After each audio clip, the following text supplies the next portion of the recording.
Yate, Susan Hudson Nishle, Kiani Nishle, Tischini Pashashin, Tabahada Shache, Nakai Deneta Shanali. I'm from Cheat Springs, New Mexico, on the Navajo Reservation. My name is Susan Hudson. I want to thank everybody, all my friends and my relatives, my relations, everybody in the world. I want to thank you for this opportunity and this honor for you guys, everybody looking at my quilt.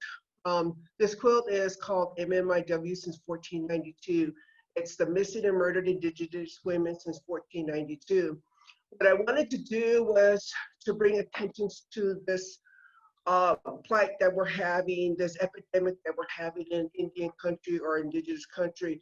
And it's all the way from Alaska, all the way to the tip to one end, all the way down to Chile, down there, Argentina, all the way down there, that we consider ourselves as one. We know no borders. And the epidemic is that we have so many missing and murdered indigenous women and children. Can't forget the children. So what I did was I did this panel. What I wanted to do was to honor the four directions. You see the four dresses there. There are different stages of the eras, years or centuries, and there are different stages in being made.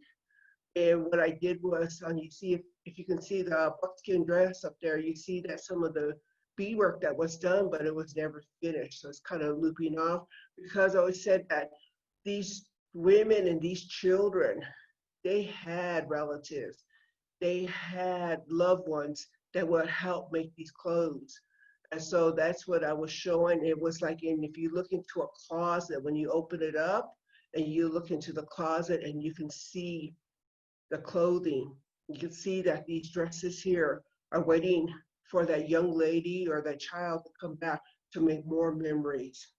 So that's what I was doing, because that's our wealth right there. Our wealth wasn't in money. Our wealth is in our beauty of our clothes. So on the little red dress, what I did was I did some French knots there to represent the elk teeth that were prized by the women. And they were, that was our beauty. That's what I guess it would be considered like nowadays what you would call like diamonds and pearls. And then right there, I put the little buttons for the little shells. And then down in the bottom, you see where there's like a woven dress. It's like a Navajo dress. And then you'll see the buttons up there to represent our jewelry. What I did was, in the old days, they wove dresses. They did all of that. We had cottonwood trees, and they would weave them. And I come from a family of well-known weavers, and Hustine Club and Mary Ann Foster. Mary Ann Foster is one of my grandmas. And but what you can't see is way in the back of that panel, that little closet part, is the clothes that go all the way to the back. And you have to understand that we had hogan, so they would have like nails up there or pegs up there, and they would just hang their clothes. And then you have the moccasins right there with the little purse, and then the little belt, and then our CF. And then there's a button right there with nothing there, because her outfit isn't finished. And then the other one I did was a velvet. It was a modern day dress, and that was fashioned after the army wife. What I did was years ago, a couple of years ago, the little Ashton Mike was killed. She was raped and murdered. And what I wanted to do was honor her, because her mother is my sister. So Ashton was our daughter's, our little baby girl. So I wanted to honor her by that, because she loved purple. Everybody would argue about what color she liked, but she loved that. So I did that for her. And I wanted to look like, young girls, they're always in a hurry. Them youngins are always in a hurry. So they, throw shoes down. And so it was wanted to make it look like a little messy, but I wanted it to also look like, she would come home from school and she would clean out her closet. And, but that's what I wanted to do for her. So I wanted to honor her.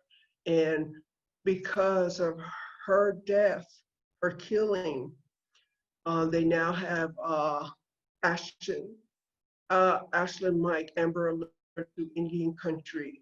And unfortunately, because of that going on, we have this now, we have this act, because we didn't have Amber Alert.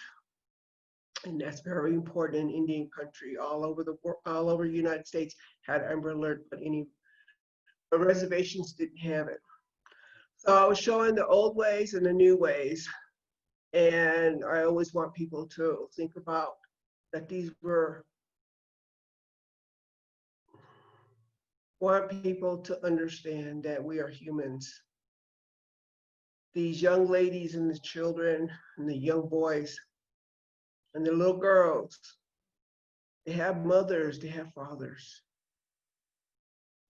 they have grandparents, they have ancestors.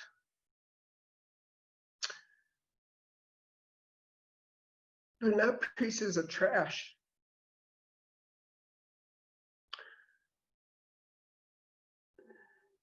They have feelings and stuff, and I can't imagine what they went through or the circumstances that they went through. But I wanted to honor them, and I wanted to bring this to the forefront. Okay, the quilt is a closet of memories. The closet is a witness to the life, a testimony of what should or could or would have been. A closet of clothing that we're waiting for the women or child to return. Clothes waiting to make more memories or holding the secret to their lives. And what I wanted to do was also on the side of panels. And that took me about 2 months to do. What I did was I asked a lot of ladies, to help me with this. But and I think it was too dark for some people, and they didn't want to respond. But one of my sisters, Gina, she responded, and we talked about how it says that for when the women come back, when their remains are found, that we bring them back to be remembered, like not to be remembered, like, like memories and stuff, but remember, they become a remember of the tribe. And then they're put into the womb of Mother Earth is when their bodies are returned to Mother Earth. And they're, because we always look at this as Mother Earth, and as women, our wombs give birth. And so when we take them back and put them and have the ceremonies and done the right way, that they're put back into Mother Earth. And it's a little bit of closure, but I also wanted people to know that, you have to look at them like, remember, we're humans and we have feelings. And you think about it, you close your eyes and you think about that brush the hair, because our hair is our memories. Our hair is our stories. Our hair is our beauty. No matter what stage of life we are, even when we get a little gray hair or a lot of gray hair, it's still our beauty. And you think about those little girls or those young ladies that somebody made a brush for them, sat there and brushed off their hair and talked with them and had that moment with them. And to think that that brush is waiting right there to be used again in that little girl, that young lady's hair. And for that mother, that auntie, that grandma, whoever it was, to get that brush, to brush and have that conversation, to have that love, and it won't happen anymore. To think about the moccasins that are made with love. That way, that young lady and that child, when they wear that moccasins, the Navajos, we have on the white on the bottom of our moccasins, because that's like cloud. We're walking through lives, and those moccasins are waiting for that young lady to come back so they can make more memories. And somebody had to make those moccasins. Like my grandfather was known for his moccasins. My great-grandfather was known for making moccasins, and the dresses. As a quilter, I started off making clothes. And, to think that making the clothes, that someone had to use their hands and their thoughts and their love to make these clothes. So these young ladies can go and make memories, whether they're walking down the street, whether they're holding a baby, just so sad that things like this are happening. And it's just really hard. But and it just sometimes aggravates me because if they were blonde hair, blue eyed, the news would be all over it. But nobody's helping us to help look for our sisters, our mothers, our grandmothers, and our children. And I'm an activist, and I'm going to keep talking, and I'm going to keep telling them the story till my last breath. And nobody's going to stop me from talking.